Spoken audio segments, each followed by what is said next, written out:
الحمدللہ ہم اور آپ عرس مبارک کی اس بابرکت محفل میں شرکت کی یہ سعادت حاصل کر رہے ہیں، اور صاحب عرس حضرت قبلہ صوفی محمد اقبال سلطانی رحمۃ اللہ علیہ کے حوالے سے ابھی منقبت بھی پیش کی گئی۔ اللہ رب کریم حضرت صاحب عرس کے درجات کو مزید بلند فرمائے، اور ان کے تمام مشائخ کے فیض و برکات سے ہم سب کو اللہ پاک مالا مال فرمائے۔ قبلہ کمال میاں سلطانی مدظ اللہ سے مختلف محافل میں اور پروگرامز میں ملاقات ہوتی رہتی ہے۔ آج لیکن باقاعدہ یہاں پر پہلی مرتبہ حاضری کا یہ شرف مجھے حاصل ہو رہا ہے۔ الحمدللہ بڑی خوشی ہوئی اس مرکز میں آنے کے بعد۔ یہاں کا جو بھی سلسلہ ہے، کام ہے، نظم و ضبط ہے، اور ابھی قبلہ نے ہی بتایا کہ مدرسہ بھی یہاں پر چل رہا ہے سلطان العلوم کے نام سے۔ اس میں درس نظامی بھی ہے، حفظ بھی ہے، اور دارالافتاء بھی ہے، اور دیگر خدمات دین بھی ہیں۔ تو میں سمجھتا ہوں کہ یہ ایک مکمل کوشش ہے، ایک پوری جد و جہد ہے آج کے اس معاشرے میں، کہ وہ وجہ یہ ہے کہ جس معاشرے میں ہم اور آپ جی رہے ہیں اس میں اندھیرا ہر طرح کا ہے، ہر طرح کا اندھیرا اور ظلمت ہے۔ علمی اعتبار سے بھی ظلمت اور اندھیرے کا سامنا ہے، عمل کے اعتبار سے بھی ہے، اخلاق کے اعتبار سے بھی ہے، پھر عقائد کے اعتبار سے بھی ہے، یعنی کئی اقسام ہیں اندھیرے کی۔ لوگ تو ایک ہی اندھیرے کو روتے ہیں، بجلی نہیں آتی تو روتے ہیں، سڑکوں پہ آ جاتے ہیں، لیکن اصل ظلمتیں اور اصل اندھیرے انسان کے اپنے اندر ہیں، اس کے اپنے اخلاق میں، عمل میں اور عقیدے میں آ جاتے ہیں، جس کو دور کرنے کے لیے سب سے بہترین طریقہ وہی ہو سکتا ہے کہ جو خود اللہ اور اس کے رسول نے بیان فرمایا، اور انہوں نے ہی ہمیں قرآن و سنہ میں بتایا کہ علم اور عمل اور اللہ کے نیک بندوں کا قرب، اللہ والوں کی محبت اور ان کی تعظیم اور ان کے نقش قدم پر چلنا، یہی انسان کی زندگی کی کامیابی کا سبب بن سکتا ہے۔ جو لوگ دور رہتے ہیں ان سب چیزوں سے، نہ وہ اللہ والوں کے قریب ہوتے ہیں، نہ علم حاصل کرتے ہیں، نہ اہل علم سے وابستہ ہوتے ہیں، وہ ایک ایسے پتے کی طرح ہے کہ جس کو ہوا ادھر سے ادھر اڑاتی رہتی۔ پتا ہواؤں کے دوش پر کھلے میدان میں کیسے کبھی ادھر جاتا ہے، پھر ہوا چلتی ہے تو کبھی ادھر جاتا ہے، اور کوئی پتہ نہیں کہاں چلا جائے۔ تو جو آدمی اسی طرح اگر علم و عمل سے دور رہے، علماء سے اور اللہ والوں سے دور رہے، تو اس کی مثال بھی ایسی ہے۔ تو اس لیے یہ ماحول، یہ دراصل ہمیں اس ماحول سے بچا سکتا ہے کہ جس ماحول میں آج کل لوگ پڑے ہوئے ہیں، گناہوں کی دلدل میں پھنسے ہوئے ہیں۔ تو میں دعا کرتا ہوں کہ رب کریم یہاں کے تعلیمی تربیتی سلسلے کو مزید شاد و آباد فرمائے۔ اور ابھی میں حضرت سے جب بات کر رہا تھا تو میں نے یہ بھی عرض کیا کہ واقعی آپ نے کمال کر دیا، ان کا نام ہی کمال۔ تو میں نے ایک جملہ کہا جب حضرت ہمارے عمران بھائی، عمران سلطانی یہ نقابت فرما رہے تھے، تو ذکر آیا اہل بیت اطہار کا اور صحابہ کرام کا، تو بتایا کہ پہلی جگہ اور خانقاہ ہے کہ جہاں سے یہ حضرت امیر معاویہ رضی اللہ عنہ کی منقبت کے لیے آواز اٹھائی گئی، اور یہ ایک میں سمجھتا ہوں کہ آج کے دور میں ایک بہت بڑی بات ہے، جبکہ ہر طرف عجیب و غریب صورتحال ہے، وہ سوشل میڈیا کے ذریعے باتیں سامنے آتی رہتی ہیں کہ کیسی کھینچا تانی لگی ہوئی ہے خانقاہوں میں، اور بعض ایسے لوگ ہیں کہ جو باقاعدہ معاذ اللہ غلط سلط الفاظ استعمال کرتے ہیں، رد کرتے ہیں۔ تو اس پر ابھی قبلہ فرما رہے تھے کمال میاں کہ جب یہ اعلان ہو رہا تھا بتا رہے تھے کہ پہلی دفعہ یہاں سے منقبت لکھی گئی ہے، تو اس پر بڑا اچھا جملہ حضرت نے فرمایا کہ یہ وہ دور ہے کہ جس میں حضرت امیر معاویہ کا نام لینا یا ان کی تقریب کرنا جرم ہے، اور کرسمس منانا صحیح ہے، عیسائیوں کا تہوار، اس میں لوگ بڑے ذوق و شوق سے شرکت کر لیتے ہیں، چلے جاتے ہیں، اس میں کوئی مطلب اتنا محسوس نہیں کرتے، اور صحابی ہیں حضرت امیر معاویہ رضی اللہ عنہ، تو ان کے حوالے سے کوئی بات کرنا، کوئی تقریب کرنا یا عرس کرنا یا منقبت کہنا وہ معاذ اللہ جرم ہے۔ تو یہ وہ دور ہے، تو اس لیے میں نے جو ابھی ایک بات کہی کہ اندھیرے کئی ہیں، ہر طرح کا اندھیرا ہے معاشرے میں، اور یہ ہم سب کی ذمہ داری ہے کہ ہم نے اس طرح کے ہر اندھیرے کا مقابلہ کرنا ہے، اور اس مقابلے کے لیے ہمیں وہ کمالات چاہیے، وہ کمال اور وہ کمالات علم سے آتے ہیں، عمل سے آتے ہیں، اخلاق سے آتے ہیں، بزرگوں سے آتے ہیں، روحانی تربیت سے آتے ہیں، پھر انسان مجموعہ کمالات بن جاتا ہے، پھر انسان کے اندر اللہ پاک ایسی صلاحیتیں پیدا فرمائے۔ بلکہ ایک تقریب میں حضرت نے مجھے وہ کتاب بھی پیش فرمائی تھی حضرت امام حسن مجتبی رضی اللہ تعالیٰ عنہ کے حوالے سے، تو میں اگر ان دونوں باتوں کو جوڑ دوں، جو ابھی بات فرمائی اور اشعار بھی پیش کیے حضرت امیر معاویہ کے حوالے سے، اور حضرت نے جو کتاب مجموعہ تیار کیا ہے حضرت نواسہ رسول سیدنا امام حسن مجتبی رضی اللہ تعالیٰ عنہ کے حوالے سے، تو میں سمجھتا ہوں کہ یہ دونوں باتیں مل کر ہمیں ایک بہت بہترین گویا کہ درس دے رہی ہیں، کہ یہ وہ دونوں باتیں ہیں کہ جس پر اتنی زیادہ ہمارے یہاں سے آواز بلند نہیں کی جاتی۔ حضرت امام حسن کا بھی اتنا ذکر نہیں کیا جاتا، حالانکہ جب بات ہم اہل بیت کی کرتے ہیں، اہل بیت اطہار کی کرتے ہیں، تو اہل بیت کا ذکر بھی امام حسین پر اگر لا کر ہم روک دیں، اہل بیت کا ذکر بھی اگر ہم چند شخصیات پر لا کر ختم کر دیں، اور ان میں سے چند افراد کا ذکر ہی نہ کریں یا بہت کم ذکر کریں، تو یہ بڑی عجیب و غریب تفریق کہلائے گی۔ اس کا مطلب ہے کہ ہمیں پھر اصل سبب اہل بیت نہیں، پھر محبت کی وجہ اہل بیت نہیں ہے، پھر کچھ اور ہے۔ تو اگر سبب اہل بیت ہونا ہے، محبت کی وجہ اگر آقا کریم کا وہ قرابت داری، وہ نسب مبارک اور وہ تعلق ہے، تو پھر جس پیمانے پر جس انداز سے ذکر امام علی مقام اور ذکر امام حسین ہوتا ہے، اسی انداز سے اسی جذبے کے ساتھ ذکر امام حسن بھی ہونا چاہیے۔ تو میں سمجھتا ہوں کہ قبلہ نے، کمال میاں نے اس حوالے سے بھی کمال کیا ہے کہ انہوں نے اس پر باقاعدہ الگ سے نمایاں کتاب مرتب کی، مجموعہ تیار کیا، مختلف غالباً اس میں شعراء ہیں، مختلف شعراء ہیں، مشاعرہ وغیرہ، اللہ اکبر۔ یہ بھی ایک خدمت اور پیغام پہنچانے کا یہ بھی ایک بڑا مؤثر طریقہ ہے۔ تو وہ حضرت نے مجھے ایک پروگرام میں، یہی موسیٰ کالونی میں ہی تھا وہ پروگرام، پیش فرمائی تھی، اور میں نے بعد میں پھر اس کو دیکھا تو مجھے اندازہ ہوا کہ اس کی اس وقت کتنی ضرورت ہے۔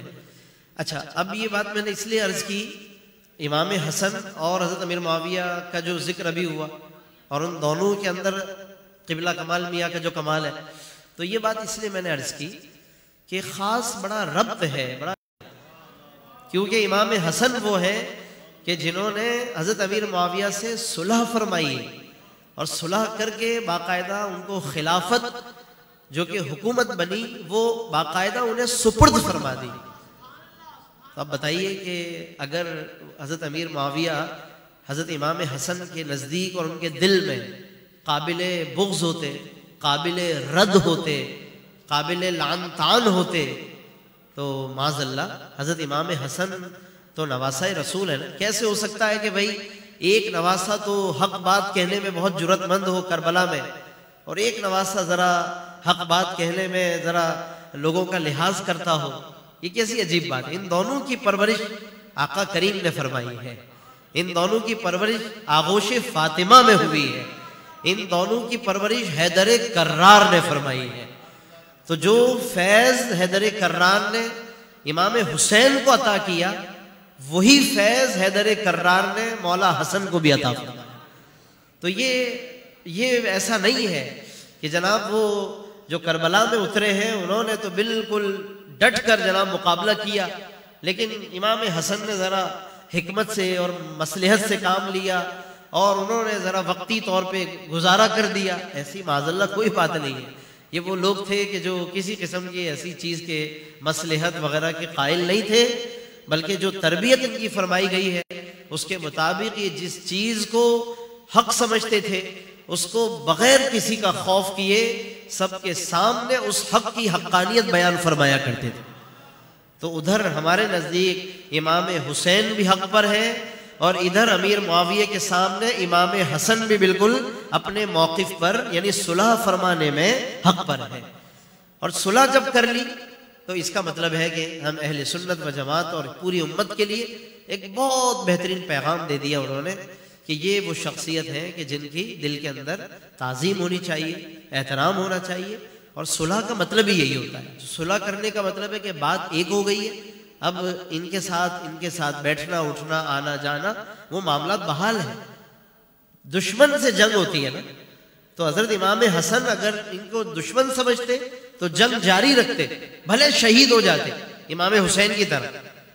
تو یہاں پر بالکل واضح فیصلہ ہو گیا کہ امیر معاویہ رضی اللہ تعالیٰ عنہ قابل احترام ہے، اور یزید جو ہے وہ قابل نفرت ہے، اس کے ساتھ دشمنی کا معاملہ رہے گا.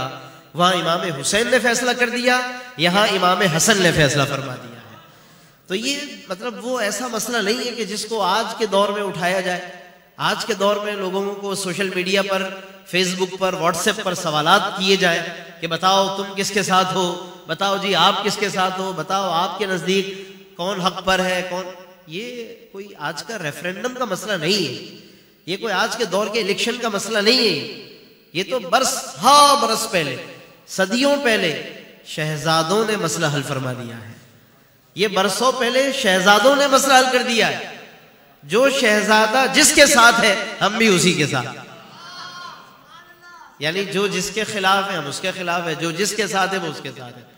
ادھر امام حسین جو ہے یزید کے خلاف ہے، ہم بھی یزید کے خلاف ہیں. ادھر امام حسن امیر معاویہ کے ساتھ صلح کر رہے، ہم بھی ان کے ساتھ ہیں، یعنی حمایت میں ہے. یہ ہمارا اپنا نظریہ یہ ہونا چاہیے. یہی اہل بیت کی محبت کا تقاضا ہے جو آج ہمیں سمجھنے کی ضرورت ہے. بہرحال ایک پروگرام میں، لاسٹ پروگرام جو اس سے پہلے جس میں میری ملاقات ہوئی کمال میاں سلطانی صاحب سے، تو حضرت خود اچھی طرح گواہ ہے، واقف ہے. وہاں پر جو میں نے کئی باتیں عرض کی تھی اصلاح کے حوالے سے، اور ابھی حضرت نے اشارہ بھی مجھے کیا، ابتدا میں بات ہو رہی تھی. تو وہاں پر میں نے ایک بات عرض کی تھی کہ ایسی خانقاہیں کہ جہاں سے باقاعدہ ایک ایسا میسج جائے، ایک ایسا پیغام جائے کہ جو سب کے لیے رہنما بن جائے، وہاں سے علمی آواز بھی اٹھے، عملی آواز بھی اٹھے. صحابہ و اہل بیت کے حوالے سے جو الٹی سیدھی لوگ باتیں کرتے ہیں اس کا بھی سد باب ہو. میں نے کہا کہ آج کے دور میں ایسی خانقاہیں کم کم ہیں. میں نے کہا کہ ضرورت ہے اس بات کی کہ خانقاہوں میں جب عرس ہو تو اس عرس کو تعلیم و تربیت کی محفل بنا دیا جائے. تو میں سمجھتا ہوں کہ قبلہ کمال میاں سلطانی اسی منہج پر کام کر رہے ہیں، اور آج مجھے یہاں پر آ کر اس بات کی خوشی بھی ہے، اور یقیناً جو کچھ یہاں پر سلسلے جاری ہیں انشاءاللہ مزید اس میں ترقی ہوتی رہے گی. بلکہ ایک اور خوشی کی بات یہ ہوئی کہ خود حضرت نے مجھے بھی بتایا کہ ان کا اپنا بیٹا صاحبزادہ جو ہے وہ بھی باقاعدہ درس نظامی کر کے عالم دین بن رہے ہیں. تو ماشاءاللہ جب پیران اعظام کے اپنے گھر سے یہ علم کے چراغ جلیں گے، جب ان کے اپنے شہزادے اور اپنے صاحبزادے جو ہیں وہ علماء بنیں گے تو یہ ایک بہت اچھا میسج ہوگا مریدین کے لیے. آج اس وقت ضرورت ہے اس بات. میں اکثر کہتا ہوں محافل میں کہ علماء جو ہوتے ہیں وہ ان کی مثال سرحد پر پہرا دینے والے سپاہیوں کی، کہ وہ سرحد پر جیسے سپاہی جو ہوتے ہیں ان کا کام ہوتا ہے حملہ جب ہوتا ہے یا کوئی دشمن اٹیک کرتا ہے تو اس کا باقاعدہ بھرپور جواب دینا، اور اس جواب دینے والے افراد جتنے زیادہ ہوں گے، جتنا ماحول مضبوط ہوگا، جتنا اسٹرانگ ہوگا، اتنا سرحدیں مضبوط ہوں گی. بالکل اسی طرح دوستو ہمارے دین کا بھی معاملہ ہے. اس پر وقتاً فوقتاً حملہ ہوتا رہتا ہے، باتیں ہوتی رہتی ہیں. سوشل میڈیا ایک بڑا آسان ذریعہ ہے حملہ کرنے کا. کتنے کتنے مطلب اعتراضات ہوتے ہیں. وہ جہلم کے اندر مرزا جہلمی ہے، وہ عجیب عجیب فتنے اٹھاتا رہتا ہے، کبھی صحابہ کے بارے میں، کبھی صحابہ میں سے حضرت امیر معاویہ کے بارے میں، کبھی صوفیاء کرام اور بزرگوں کے بارے میں.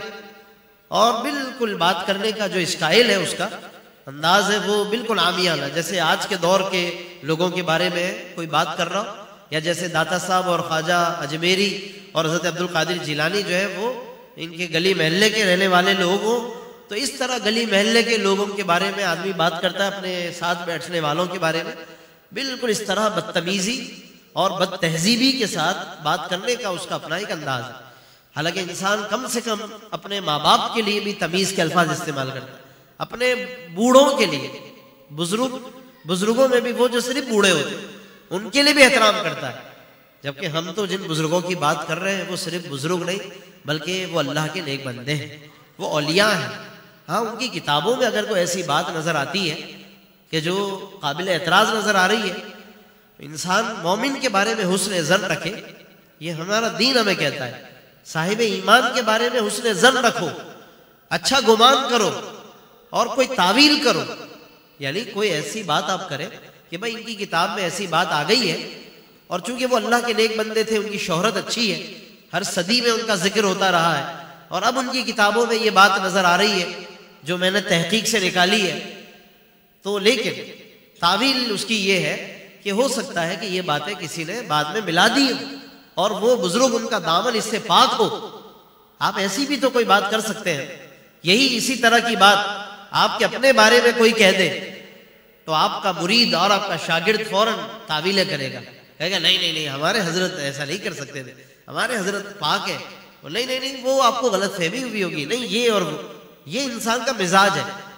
لیکن ہم تو بات کر رہے ہیں اللہ والوں کی کہ جنہیں اللہ نے وہ عظمتیں دی اور پوری امت جن کی طرف مائل ہے، متفق ہے، محبت رکھتی ہے. اور یہ محبتیں خود اس بات کی دلیل ہے کہ وہ واقعی اللہ کے نیک بندے تھے. ان الذین آمنوا وعملوا الصالحات، بے شک وہ لوگ کہ جو ایمان لائے، وعملوا الصالحات، اور نیک اعمال کیے، سیجعل لهم الرحمن ودا، اللہ خود لوگوں کے دلوں میں ان کی محبت پیدا فرما دیتا ہے. اب آپ یہ دیکھیں، یہ قرآن کی آیت ہے. اس لیے میں بات کر رہا ہوں کہ وہ جو مرزا جہلمی جو ہے فتنہ پھیلا رہا ہے اور اولیاء کو اور دیگر بزرگوں کو اور صحابہ کو وہ عامیانہ لہجے میں بات کر کے رد کرتا ہے، تو اتنا تو کم از کم انسان سوچے کہ قرآن کہتا ہے کہ سیجعل لهم الرحمن ودا، کہ لوگوں کے دلوں میں اللہ ان کی محبت پیدا فرما دیتا ہے. تو اللہ والوں کی محبت صدیوں سے جو آج موجود ہے تو وہ ایسے ہی نہیں ہے، بلکہ وہ اللہ نے پیدا فرمائی. بلکہ حدیث ہے، صحیح بخاری کی حدیث ہے، فرمایا کہ ان اللہ اذا احب عبدا، اللہ جب اپنے کسی بندے کو محبوب بنا لیتا ہے، دعا جبریلا، تو اللہ جبریل امین کو بلاتا ہے اور فرماتا ہے اے جبرائیل، میں اپنے فلاں بندے سے محبت کرتا ہوں تو تم بھی اس سے محبت کرو. پھر جبریل کو فرماتا ہے کہ آسمان والوں میں بھی اعلان کر دو کہ وہ بھی محبت کریں. آسمان والے بھی محبت کرنے لگ جاتے ہیں. ثم یوضع له القبول فی الارض، پھر زمین والوں میں اس کی مقبولیت اتار دی جاتی ہے. تو زمین والے تو بہت بعد میں کسی کو چاہتے ہیں، زمین والے کسی کو بعد میں چاہتے ہیں، ان سے پہلے تو آسمان والے چاہتے ہیں. آسمان والوں میں بھی سب سے پہلے جبریل چاہتے ہیں، اور جبریل سے بھی پہلے خود اللہ رب العزت محبت فرماتا ہے. تو یہ شروع تو اللہ نے کیا ہے، یہ سلسلہ اللہ شروع کرتا ہے.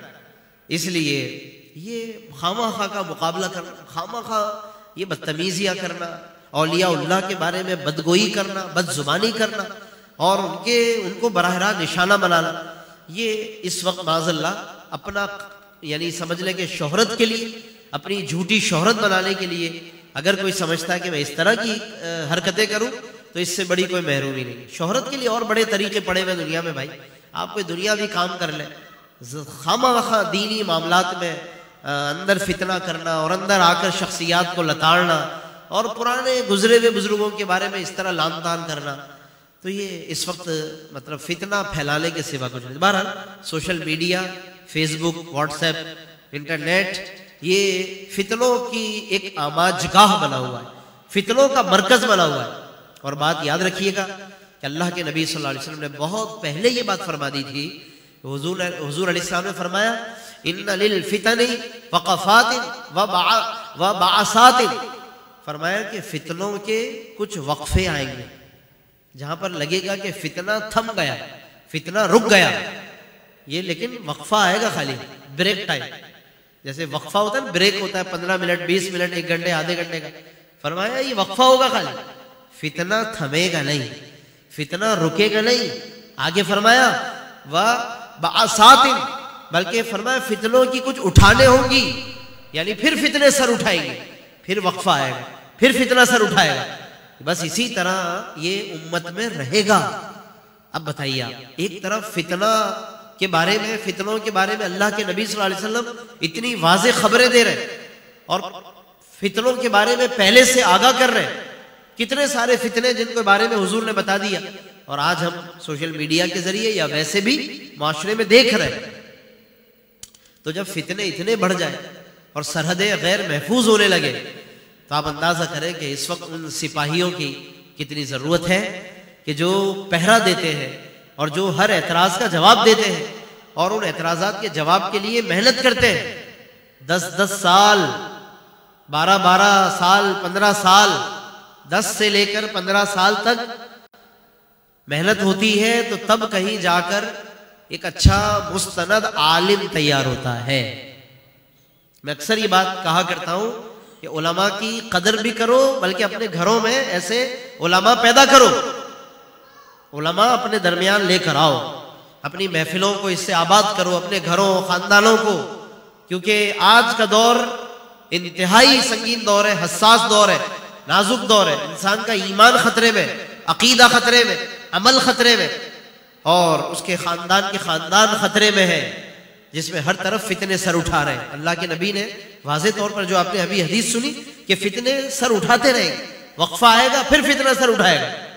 جیسے مثال کے طور پر ختم نبوت کے حوالے سے بات ہوتی ہے، کوئی بھی الٹی سیدھی کوئی بات کر جاتا ہے، کبھی گورنمنٹ کی طرف سے، ان کے وزیروں کی طرف سے، یا پارلیمنٹ کے اندر، یا کبھی قانون کے معاملے میں کوئی لفظ چھیڑ دیتا ہے، کسی چھیڑ چھاڑ کا شکار ہو جاتا ہے، تو آپ کو پتا ہے کہ ایک بڑی آواز اٹھتی ہے۔ الحمدللہ مسلمانوں کو، اہل ایمان کو اللہ نے وہ ذوق و شوق عطا فرمایا، اور الحمدللہ ہر دور میں اللہ نے اہل علم عطا فرمائے کہ جو پوری امت کو لیڈ کرتے ہیں، قیادت کرتے ہیں۔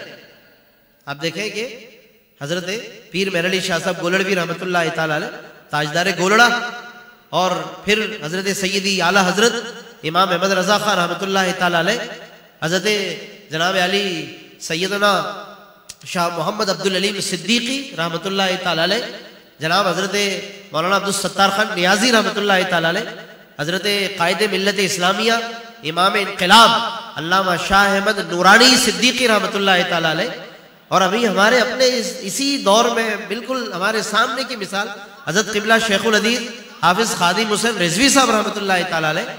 ہر دور میں اللہ پاک اس طرح وہ مجاہدین اور وہ قائدین پیدا کرتا ہے کہ جو پوری امت کو جگاتے ہیں، پوری امت کو بیدار کرتے ہیں۔ تو میں ایک بات جو سمجھانا چاہ رہا تھا وہ یہ تھی کہ جب کبھی یہ ختم نبوت پر کوئی چھیڑ چھاڑ ہوتی ہے اور پھر ایسا ہی کوئی مرد مجاہد اٹھ کر پوری امت کو جگاتا ہے اور پوری امت کو ایک ڈائریکشن دیتا ہے، تو آپ نے دیکھا ہوگا کہ اس جگانے کے نتیجے میں فتنہ ٹھنڈا ہو جاتا ہے، ایک دم چپ اختیار کر لیتے ہیں یہ گورنمنٹ بھی، اور یہ سارے ایسے بن جاتے ہیں جیسے انہوں نے کچھ کیا ہی نہیں، اور بالکل دھلے دھلائے ہو جاتے ہیں. نہیں جی ہم بھی بالکل ماننے والے ہیں اور ہم بھی بالکل حرمت رسول پر جان بھی قربان. اور تو یہ وقفات ہیں. یہ جو حدیث میں فرمایا نا کہ فتنوں کے وقفے آئیں گے, تو اس سے کبھی بھی مطلب دھوکہ نہ کھائیے. ہم یہ کبھی بھی مطمئن ہو کر نہ بیٹھ جائیں کہ بس جی اب بڑا اچھا ہو گیا, اب فتنہ ٹھنڈا ہو گیا, اب کام بالکل آسان ہو گیا اور ہر طرف ختم نبوت کے پرچم لہرا دیے گئے اور اب معاملہ بالکل آسان ہو. نہیں, فتنہ پھر ایک نیا راستہ اختیار کرے گا, فتنہ پھر ایک نئے روپ پہ آئے گا, نیا چہرہ بنائے گا. وہ یہ اپنی کوششیں کرتے رہتے ہیں. یہ مرزائی, قادیانی, یہ اور ان کے ساتھ جتنے لگے ہوئے لوگ ہیں, بیرونی لوگ ہیں, اندرونی بیرونی, یہ کبھی بھی خاموش بیٹھنے والے لوگ نہیں ہیں. اس لیے اللہ کے نبی صلی اللہ علیہ وسلم نے پہلے سے بتا دیا تھا یہ وقفے آئیں گے, یہ بظاہر بریک ہوگا, یہ ختم نہیں ہوتے فتنے. ہاں فتنے کوئی نہ کوئی نیا نام, نئی شکل, نئے لباس کے ساتھ آتے ہیں, لیکن اللہ کی بھی شان دیکھیے کہ نیا فتنہ نئے لباس میں آتا ہے, اللہ پھر کوئی مرد مجاہد عطا فرما دیتا ہے. تو میں انہی مرد مجاہدین کے لیے کہہ رہا ہوں کہ یہی سپاہی ہے دوستو, انہی کو پیدا کرنے کی ضرورت ہے اور انہی کو ہمیں سرحد اور سرحد ایمان کا محافظ بنانے کی ضرورت ہے. اس کے لیے آج سے کہیں زیادہ, پچھلے دور سے کہیں زیادہ آج سے بھی کہیں زیادہ بڑھ کر کام کرنے کی ضرورت ہے. مدارس کو, خانقاہوں کو, مجالس اور محافل کو صرف اب نعت خوانی پر اگر ہم چلانا چاہتے ہیں, اگر ہم چاہیں کہ بھائی صرف نعتیں سناتے رہو, تو اس سے میں سمجھتا ہوں کہ وہ فتنوں کا مقابلہ اب نہیں ہو پائے.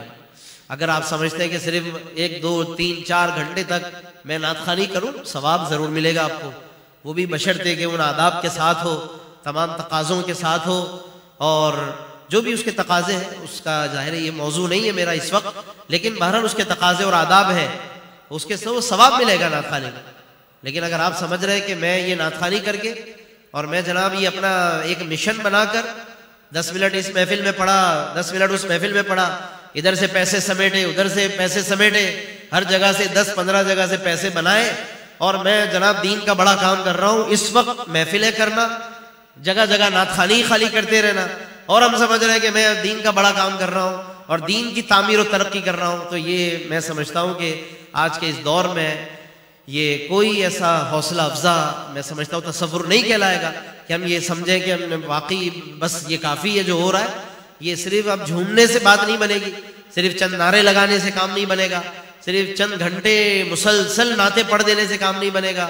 اس سے ایک نعت خواں کو تو فائدہ ہو رہا ہوگا, ایک نعت خواں کا تو بڑا فائدہ ہے جناب, لیکن من حیث القوم دین کے حوالے سے ایک بڑا فائدہ اگر ہم اس وقت اگر چاہتے ہیں تو اس کے لیے ہمیں اس سے بھی آگے بڑھنا ہوگا. ہمیں اپنے بچوں کو محض اب نعت خواں بنا دینا کافی نہیں ہے. بہت سے لوگ صرف اپنے بچوں کو نعتیں سکھا دیتے ہیں, ماں باپ بھی بڑے خوش ہوتے ہیں کہ واہ آواز بڑی اچھی ہے, گلا بڑا اچھا ہے بھائی, اور نعتیں بڑی اچھی بچہ پڑھ رہا ہے, اب اس کو اسی فیلڈ میں بس آگے لے جاؤ, ایک بہترین اس کو سپر اسٹار بنا دو اور یہ چھا جائے پورے کراچی میں, پورے پاکستان میں, اور عالمی شہرت یافتہ شناخہ بن جائے. بس ہم سمجھتے ہیں کہ ہم نے بھی دین کے اندر کوئی حصہ ملا دیا ہے. میں سمجھتا ہوں کہ کوئی مزید اضافہ نہیں کر رہے آپ, پہلے ہی اچھی خاصی جماعت نعت خوانوں کی موجود ہے. آپ کے اس بچے کے اضافے سے مزید کوئی نیا اضافہ دین میں نہیں ہو رہا. ہاں اس کو نعت سکھانے کے ساتھ ساتھ اگر آپ اس کو کوئی دین کا اچھا سپاہی, سرحد کا سپاہی, نگرانی کرنے والا, اعتراض آنے پر اعتراض کا جواب دینے والا اگر آپ بنا دیتے ہیں, خدا کی قسم وہ ایک سپاہی, وہ ایک محافظ, وہ باقاعدہ یوں سمجھ لیجئے کہ کئی لوگوں پر وہ اکیلا بھاری بھی ہوگا اور باقاعدہ دین کی حفاظت کا فریضہ بھی سر انجام دے گا. میں نے ایک جگہ تقریر میں کہا کہ یہ جتنے بھی ہمارے ختم نبوت کے محافظین گزرے نا, یہ سب کے سب بڑے بڑے علماء ہیں. ان میں آپ کو کوئی محض ایسا شخص نہیں ملے گا کہ جو صرف شاعری کرتا ہو, جو صرف جناب نعت کو شاعر ہو, جو صرف نعت خواہ ہو اور اس نے جناب پوری امت کی کوئی قیادت کر لی ہو. آپ دیکھ لیں, ابھی میں نے نام لیا پیر محر علی شاہ صاحب, اللہ اکبر, علم کا کتنا بڑا نام ہے.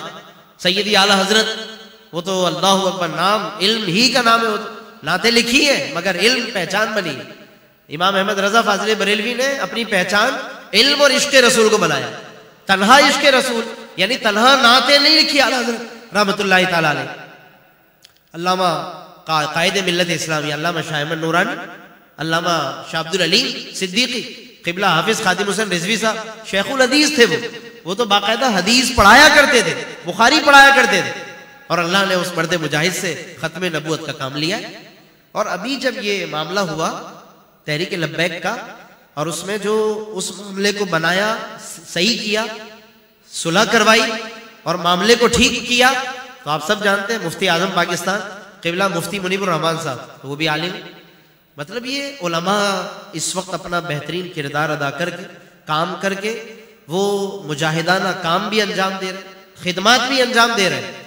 تو اگر ہم اس وقت اپنی اس بنیادی ضرورت کو سمجھیں، محسوس کریں کہ دین کا کام اور قیادت کا کام اور یہ باقاعدہ لوگوں کو موٹیویٹ کرنے کا کام، اس وقت جو اس کی ضرورت ہے اہل علم کی اور اچھے سپاہی تیار کرنے کی، وہ اس سے پہلے شاید اتنی ضرورت نہیں تھی جتنی آج ضرورت ہے۔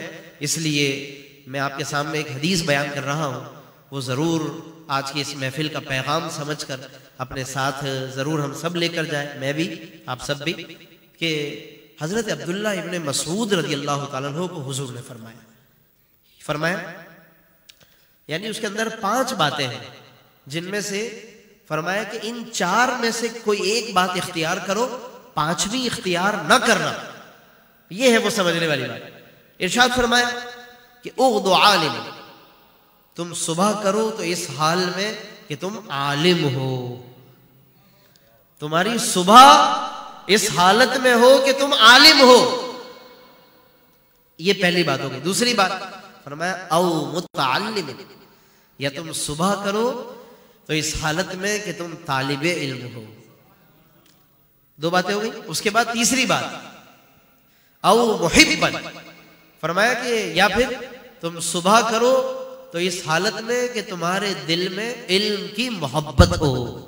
محبت کا مطلب ہے کہ اس کو تلاش، جستجو، خالی محبت وہ نہیں کہ آپ نے ہاتھ چوم لیے، علماء سے 2-4 سے ملاقاتیں کر رہے ہیں اور ہاتھ چوم رہے ہیں ان کے، اور بلکہ آج کے دور میں تو سیلفیاں بنا رہے ہیں کہ مجھے اس عالم سے محبت ہے تو سیلفی بنوا لو، یادگار بنا لو۔ یہ محبتیں بڑی عارضی سی ہیں، بس یہ آج ہے، بس پتہ نہیں کب تک رہیں گی، یہ کوئی خاص بات نہیں۔ اصل محبت جستجو کا نام، ٹھیک ہے، یہ بات یاد رکھیے گا۔ اس لیے میں تشریح کر رہا ہوں تاکہ کوئی بندہ یہ نہ کہے کہ ہاں بھائی محبت والا کام بڑا آسان ہے اور بس وہی کافی ہے۔ جیسے ابھی ہمارے بھائی عمران بھائی مولا روم کا وہ قول بیان کر رہے تھے کہ وہ 100 حصے ہیں، معرفت کے 100 حصے، ان میں سے 99 جو ہے مرشد کی محبت سے، تو وہ بھی محبت کا مطلب مرشد کے ہاتھ چومنا نہیں ہے، خالی صرف وہاں تک محدود ہو جانا نہیں ہے، ورنہ مولا روم جیسا اتنا بڑا آدمی صرف یہ بات کرے کہ جناب مرشد کے ہاتھ چومتے رہو، مرشد کے پاس بیٹھے رہو اور کوئی کام نہ کرو دین کا، تو بس یہ معرفت کے 99 حصے مل گئے تو بڑا آسان ہے بھائی۔ یہ پھر حضرت غوث اعظم عبد القادر جیلانی کو پھر یہ کہنے کی ضرورت ہی نہیں تھی قصیدہ غوثیہ میں کہ درست العلم، کہ میں نے علم پڑھا ہے، حتیٰ صرت قطباً، پھر میں قطب بنا ہوں۔ حضرت عبد القادر جیلانی تو یہ فرما رہا ہے کہ میں نے علم پڑھا ہے پھر قطب بنا ہوں۔ تو مولا روم کے اس قول کا مطلب بھی ہمیں سمجھنا چاہیے، اور وہ اس بات سے بالکل جڑ گیا جو حضرت عبداللہ ابن مسعود کو حضور فرما رہے کہ یا تو صبح کرو اس حال میں کہ تم عالم ہو، یا پھر صبح کرو اس حال میں کہ تم طالب علم، یا پھر اس حال میں او محبت کہ محبت ہو، ٹھیک ہے۔ محبت کا مطلب جستجو اور ذوق اور اس پر عمل کرنے کے لیے تلاش کرنا کہ مجھے کچھ نہ کچھ ملتا رہے عمل کے لیے اور میں وہ کرتا رہوں، میں وہ لگا رہا ہوں اس کے اندر، یہ ہے جناب محبت۔ جیسے کہ حضرت پیر میر علی شاہ صاحب کے بارے میں آتا ہے رحمۃ اللہ علیہ کہ وہ جب پہلی دفعہ حج کے لیے گئے اور پھر بارگاہ رسالت میں حاضری ہوئی تو مرشد کریم کے ساتھ تھے، تو اتنی مطلب وہ بارگاہ رسالت میں حاضری میں بار بار حاضری ہوتی رہی، تو وہ شہر مدینہ کی حاضری میں وہ لطف آیا اور وہ مزہ آیا، تو مرشد کریم سے کہنے لگے کہ حضور دعا فرمائیں کہ بس یہیں پہ رہ جاؤ، یہیں پہ رہنا نصیب ہو جائے، یہیں رہنا نصیب ہو جائے۔ بات بڑے سننے والی ہے، سمجھنے والی ہے۔ پیر میر علی شاہ صاحب کہہ رہے ہیں اپنے مرشد سے کہ بس دعا کریں کہ میں یہیں رہ جاؤں مدینہ پاک۔ پہلی حاضری ہوئی اور بڑا لطف آیا، اور ظاہر ہے لطف کسے نہیں آئے گا، لیکن بہرحال بہت اچھے انداز سے حاضری ہوئی، تو سوچا کہ یہیں رہ جاؤں۔ تو مرشد کریم سے کہا کہ آپ دعا فرما دیجئے کہ یہیں رہ جاؤں۔ فرمایا کہ نہیں، آپ کے لیے تو باقاعدہ بارگاہ رسالت سے آپ کی ڈیوٹی لگائی گئی ہے. ہندوستان کے اندر باقاعدہ ایک فتنہ قادیانیت کے خلاف آپ سے کام لینا ہے، تو آپ کا یہاں رکنا یہ ٹھیک نہیں ہے. آپ کا وہاں جا کر ڈیوٹی کرنا حضور کی، یہ اصل میں آپ کی ذمہ داری ہے. تو یہ ہے بات سمجھنے کی. ڈیوٹی کیا ہے؟ ایک ہے مرشد کی بارگاہ میں بیٹھا رہوں اور کہیں ادھر ادھر کچھ نہ کروں، دین کا کوئی کام نہ کروں. یہ کمال نہیں، یہ معرفت نہیں. معرفت یہ ہے کہ مرشد کریم جو ڈیوٹی عطا فرمائے، مرشد کریم جو دین کا کام تمہارے ذمہ لگائے، یا آقا کریم نے جو کام عطا فرمایا، جو کام وہ دیکھنا سننا چاہتے ہیں، وہاں پر اس کام کے اندر لگن کے ساتھ پایا جانا، یہ اعلیٰ ترین محبت اور معرفت کا مقام ہے. اس کی مثال ایسی ہے کہ جیسے کوئی طالب علم کو والد صاحب اسکول یا مدرسے بھیجے اور والد صاحب خود دکان پہ چلے جائیں. اب بیٹا جو ہے وہاں سے 9-10 بجے چھٹی کر کے کلاس چھوڑ کر والد کے پاس آ جائے اور والد صاحب کے پاؤں دبانے لگے دکان پر، تو مجھے بتائیے والد صاحب راضی ہوں گے یا ناراض ہوں گے؟ ناراض ہوں گے. حالانکہ بیٹا خدمت کر رہا کہ ابا آپ دکان پہ تھک جاتے ہیں تو میں اس لیے کلاس آپ کی خاطر چھوڑ کر آیا. ارے میرے بیٹے، میری خاطر تو تم نے چھوڑ تو دی کلاس، مگر پوچھ تو لیتے کہ میں راضی کس میں ہوں. یہ سمجھنے کی بات ہے. لہذا آقا کریم راضی کس میں ہے؟ جس نے یہ سمجھ لیا، سمجھ لیجئے کہ اس نے اپنی ڈیوٹی کو سمجھ لیا ہے. یہ ڈیوٹی سمجھنے والی بات ہے. تو اس لیے حضرت عبداللہ ابن مسعود کو حضور فرما رہے ہیں او محبن. یہ تیسری بات ہو گئی کہ صبح کرو اس حال میں کہ تم محب ہو، مطلب علم کی جستجو کرو اور اس کے لیے کام ڈھونڈو کہ میں کہاں کیا کر سکتا ہوں اور مجھے خود کیا سیکھنا چاہیے. اور چوتھی بات ہے او مستمع، یا پھر مستمع یعنی علم کو سننے والے بن جاؤ. اگر آپ عالم نہیں ہیں، طالب علم نہیں ہیں، تو کم از کم سننے والے بنو. علم کی نشستیں آپ معلوم کر کے علم کی نشستوں میں شرکت کریں. دروس القرآن ہے یا پارشلی یعنی جزوی طور پر آپ کہیں سے دین سیکھ سکتے ہیں، وہ سیکھیں آپ. یعنی سننے کی حد تک بھی اگر آپ اچھی بات سن سکتے ہیں وہ بھی. آگے فرمایا ولا تکن خامسن، پانچویں مت بننا. 4 چیزوں میں ہی رہنا، ان 4 کے اندر رہنا. ولا تکن خامسن، پانچویں مت بننا. تو بعد میں کسی نے ایک تابعی سے پوچھا کہ حضرت یہ مطلب کیا ہے، پانچویں کا مطلب کیا ہے کہ پانچویں نہ بننا؟ تو انہوں نے بتایا کہ اس کا مطلب ہے ولا تکن مبغضن، علم سے بغض نہ رکھنا. یہ بڑی اہم بات ہے، علم سے بغض نہ رکھنا. تو علم معیار ہے دوستو. علم کے ساتھ اگر پھر چھاپ لگ جائے عمل کی، علم کے اوپر چھاپ لگ جائے عشق کی، علم کے اوپر چھاپ لگ جائے معرفت کی، علم کے اوپر چھاپ لگ جائے محبت کی، تو پھر اللہ رب العالمین اسے پھر اولیاء اللہ کی خاص نگاہ کرم عطا فرما دیتا ہے.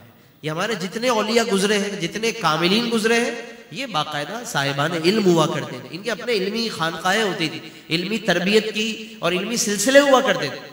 میں نے اسی محفل میں جس کا میں نے ابھی ذکر کیا کمال میاں سے، اس میں اس سے پہلے جو ملاقات ہوئی وہاں پر ایک بات میں نے کہی تھی کہ یہ جو 3 روزہ عرس کا جو تصور آیا ہے، 3 روزہ عرس، کئی 5 روزہ عرس، یہ جو عرس کا تصور آیا، حالانکہ انتقال یا بزرگ کا وصال جس دن ہوا بظاہر پروگرام اس دن بنتا ہے، مگر 3 روزہ 6 روزہ 4 روزہ عرس ہوتے رہتے، 2 روزہ وغیرہ.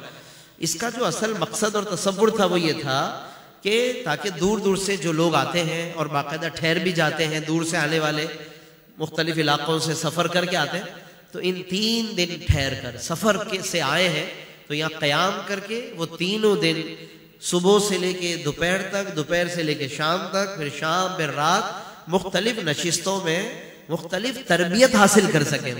کسی نشست میں نماز کا طریقہ سیکھیں، کسی تربیتی نشست میں اخلاق اچھے کریں، کسی نشست میں تصوف و معرفت کی باتیں سنیں، کسی میں ظاہر کی اصلاح، کسی میں باطن کی اصلاح.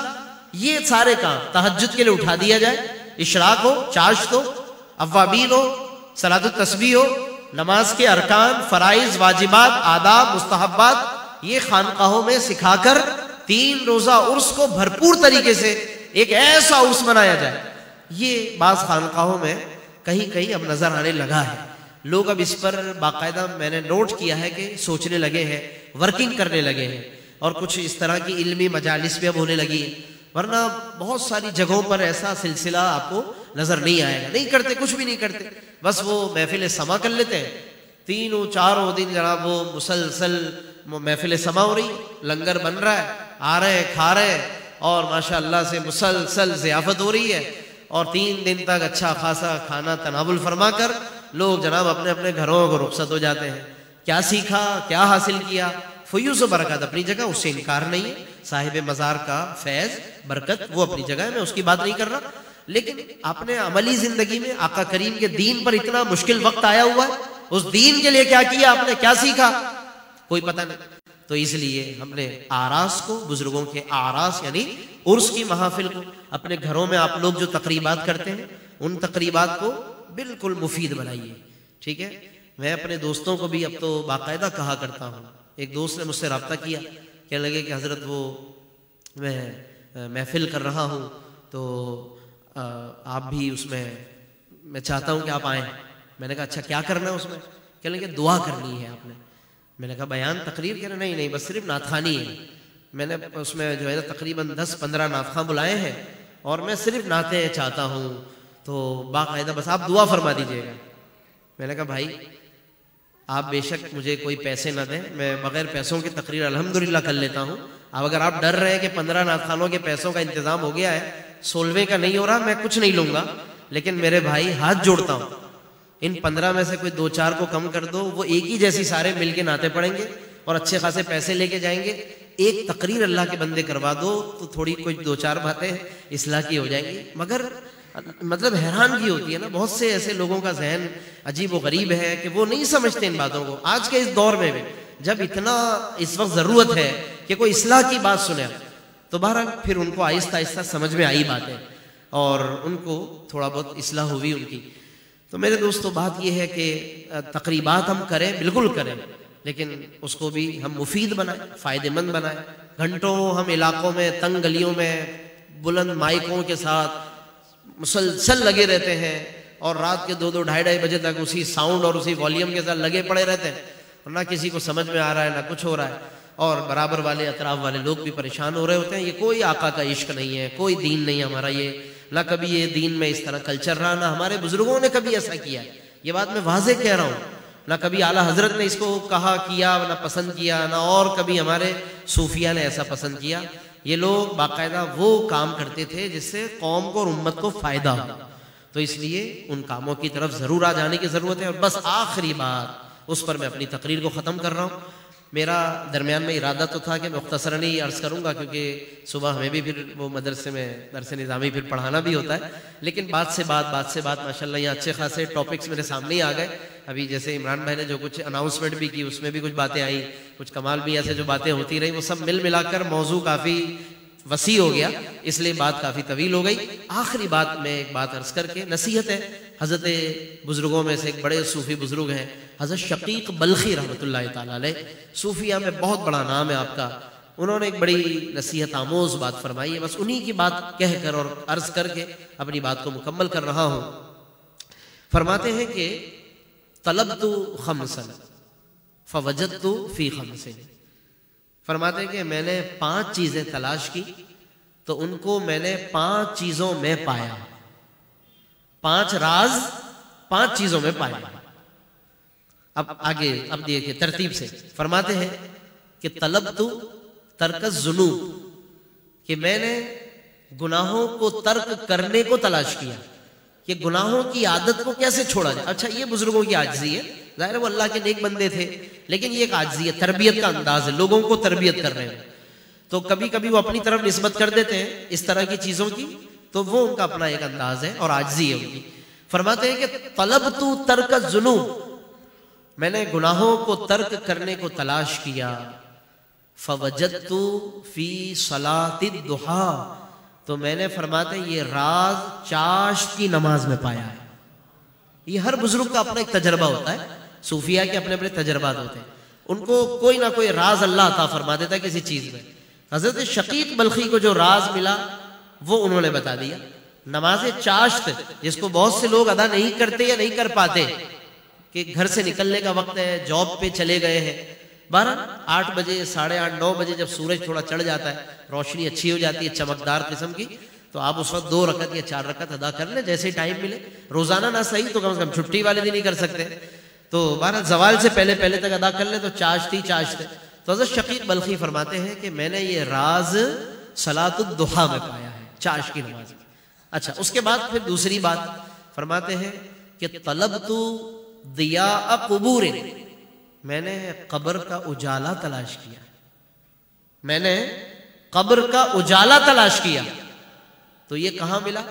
فرماتے ہیں فوجدتہ فی صلاۃ اللیل، میں نے اس کو تہجد کی نماز میں پایا ہے. یہ راز بتا رہے ہیں. یہ جو رات کو اندھیرے میں اٹھنا ہے نا، یہ اس وقت اندھیرا ہے مگر حقیقت میں قبر کا اجالا ہے. اس وقت کا اندھیرا قبر کا اجالا بن جاتا ہے. تو فرماتے ہیں کہ میں نے اس راز کو پایا ہے، قبر کے اجالے کو تلاش کیا تو میں نے اسے پایا تہجد کے اندر.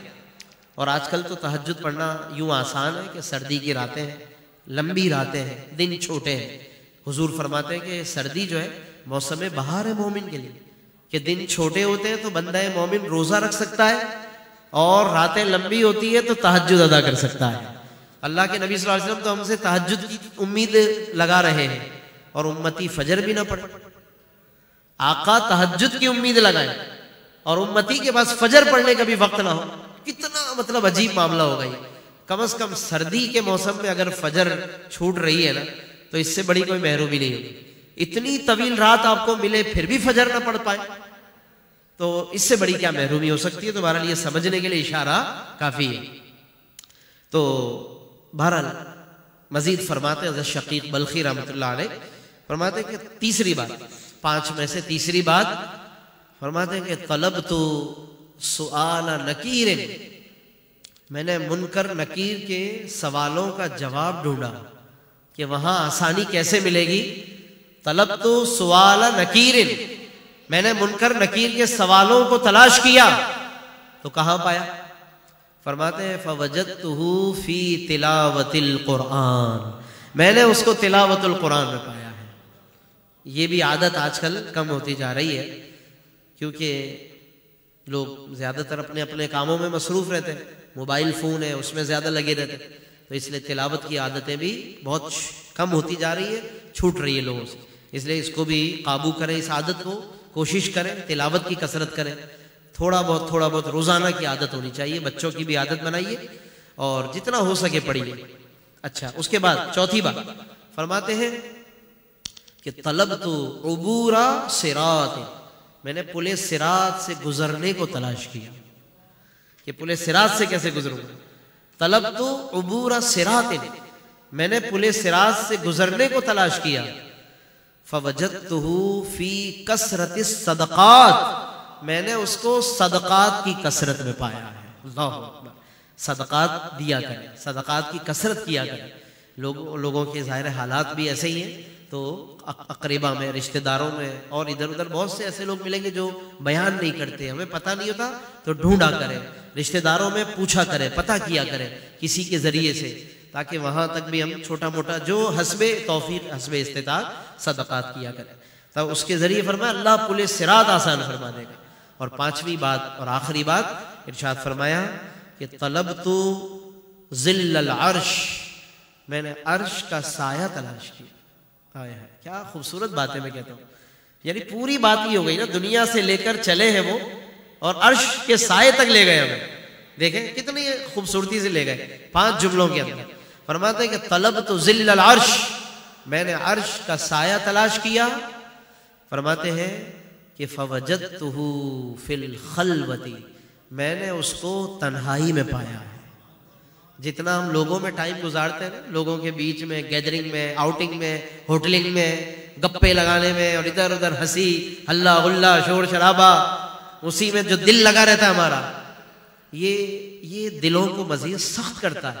اس کو ٹھیک ہے ایک حد تک تفریح بھی ٹھیک ہے، تقاضا بھی ہے، لیکن گھنٹوں انسان دوستوں میں جب بیٹھتا ہے تو کئی گھنٹوں بعد کہتا ہے کہ لو بھائی ٹائم کا تو پتہ ہی نہیں چلا. اور ادھر جہاں ذکر اللہ شروع ہو تو کہتے ہیں بھائی 10 منٹ تو ہو ہی گیا، اچھا خاصا تو ذکر ہو ہی گیا ہے. یا درود شریف پڑھتے پڑھتے 15 منٹ 10 منٹ بعد جھونکے آنے لگتے ہیں، تو اس کا مطلب ہے کہ ہم سمجھ سکتے ہیں نا کہ دوستوں میں 6 گھنٹے بھی پتہ نہیں چلتے، پیسے بھی خرچ کر رہے ہیں، اور ادھر فری میں درود پڑھنا ہے تو 15 منٹ بعد نیند آ رہی ہے، تلاوت نہیں ہو پا رہی ہم سے۔ یہ اس وقت صورتحال ہے معاشرے میں، لوگ خلوتیں کہاں میسر ہیں، بلکہ عجیب بات یہ کہ خلوت میں آپ تنہائی میں جائیں گے تو موبائل بجنا شروع ہو جائے گا، کہاں سے لائیں گے خلوت آپ؟ تو خلوت پوری والی اچھی تنہائی چاہیے بھائی، اللہ کے لیے، اس کے رسول کے لیے، تصور کے لیے، کہ موبائل بھی تھوڑا سائلنٹ کر دیں، کوئی 10 سے 15 منٹ ضرور ایسے نکالا کریں جب اپنے آپ کا تجزیہ کریں، اپنا احتساب کریں، اور دن بھر کی برائیوں اور خامیوں پر توجہ کر کے پھر اس کو بہتر، اگلا دن بہتر بنائیے، اگلا ہفتہ بہتر بنا لیجیے، اور ہر اگلا آنے والا۔ ہم اس نبی کی امت ہیں کہ جن کے بارے میں اللہ نے فرمایا وَلَلْآخِرَةُ خَيْرٌ لَكَ مِنَ الْأُولَىٰ، اے محبوب آپ کی ہر اگلی گھڑی پچھلی گھڑی سے بہتر ہوگی۔ ہم ان کے امتی، تو پھر ان کی امت کا بھی معاملہ ایسا ہونا چاہیے نا کہ ہر چلو اگلا لمحہ نہ صحیح، اگلا آنے والا مہینہ، اگلا آنے والا ہفتہ، اور اب تو سال شروع ہو رہا ہے جناب، پتہ نہیں کیا کیا اس پر ہلہ گلہ کریں گے لوگ۔ 31 کو دسمبر ختم ہوگا اور جنوری جیسے پتہ نہیں کیا فتح کر لیا آپ نے، اور پتہ نہیں کیا کیا جناب آپ نے فتوحات کر لیے جو یہ جشن منائیں گے روڈوں پہ نکل کے، حالانکہ کچھ بھی نہیں کیا گناہوں کے سوا عام طور پر، اور عمر کا 1 سال کم ہو رہا ہے مگر یہ ناچ رہے ہیں، خوش ہو رہے ہیں، ہاں ہاں نیا سال آ گیا۔ تو بھئی کیا ہو گیا نیا سال آ گیا؟ کون سی آپ کی عمر بڑھ گئی ہے؟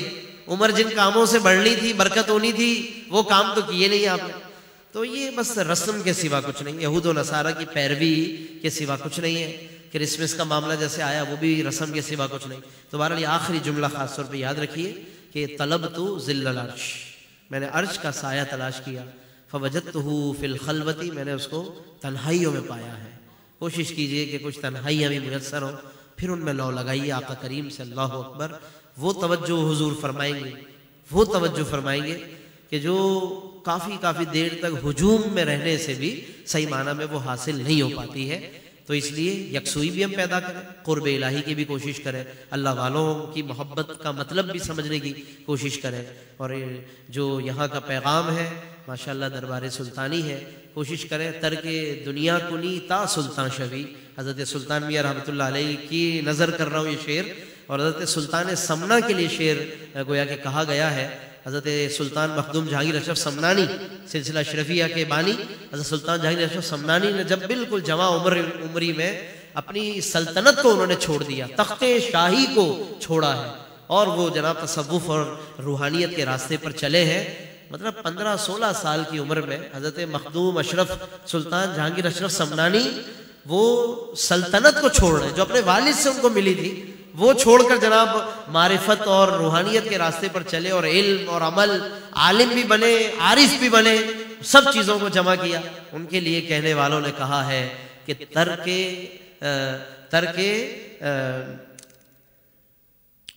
تم یہ شاہی یعنی تخت وغیرہ ترک کر دو تا سلطان شوی، تاکہ تم سلطان بن جاؤ۔ تو دیکھو ظاہری تخت چھوڑا تو اللہ نے انہیں سلطان بنا دیا، وہ حقیقت میں وہ سلطان عالم بن گئے، سلطان جہانگیر اشرف سمنانی آج ان کو کہا جاتا ہے۔ حضرت سلطان میاں رحمۃ اللہ علیہ بھی اللہ اکبر سلطان ہے۔ تو یہ ہمیں بھی آج اس بات کو اور اس پیغام کو سمجھنا چاہیے۔ اللہ رب کریم سے دعا ہے کہ رب کریم اس تمام تر ہماری شرکت و حاضری کو اپنی بارگاہ میں قبول فرمائے، یہاں کے فیض کو اللہ اور جاری و ساری فرمائے، اور علمی، عملی، تربیتی، تعلیمی فیوز و برکات کو مریدین اور طلباء کرام اللہ پاک ان دونوں سلاسل کو مزید دین کے لیے مضبوطی کا ذریعہ بنا دے۔ آمین وآخر دعوانا الحمدللہ رب العالمین۔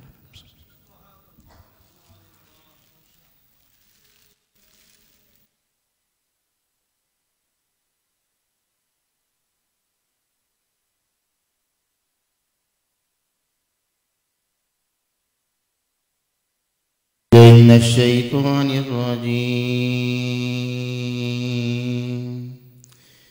بسم الله الرحمن الرحيم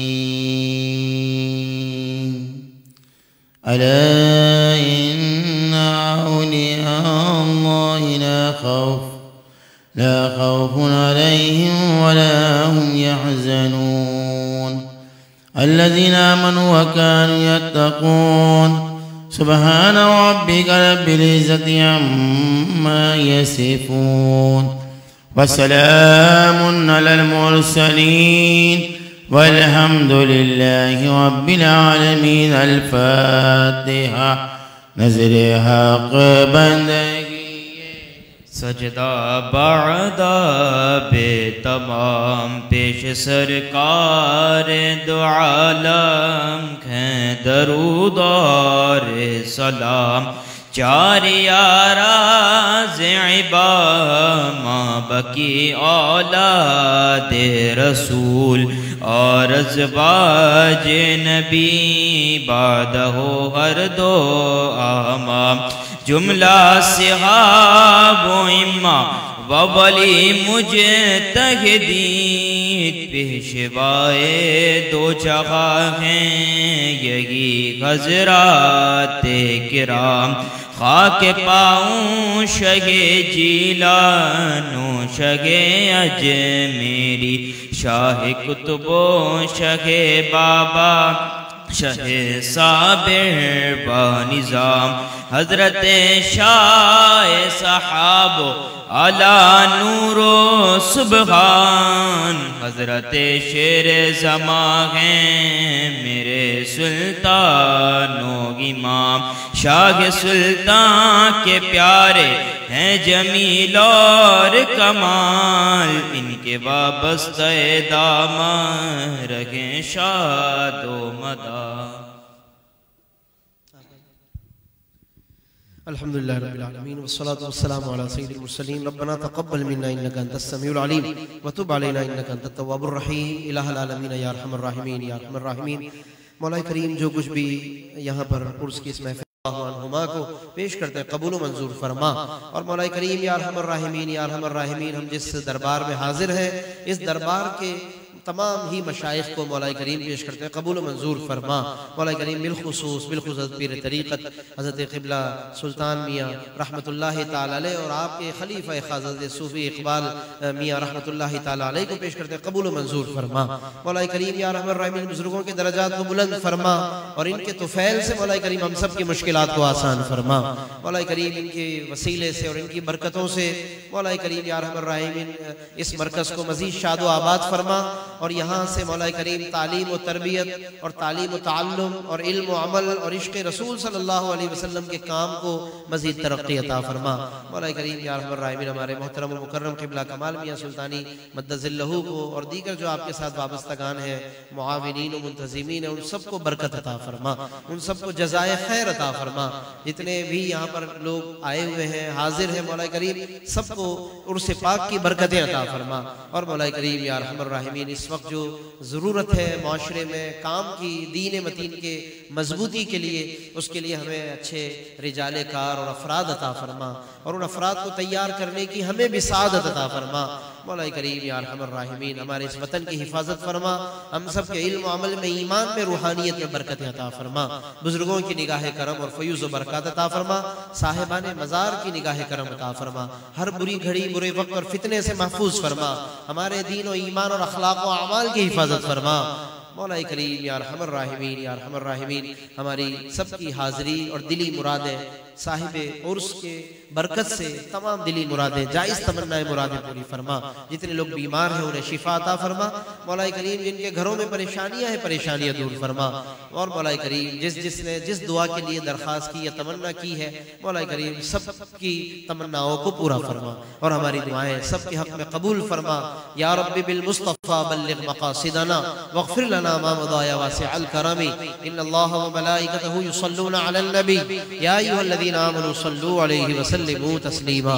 اللهم صل على سيدنا ونبينا مولانا محمد وبارك وسلم صلاة وسلاما عليك يا سيدي يا رحمة للعالمين. سبحان ربك رب العزة عما يصفون وسلام على المرسلين والحمد لله رب العالمين.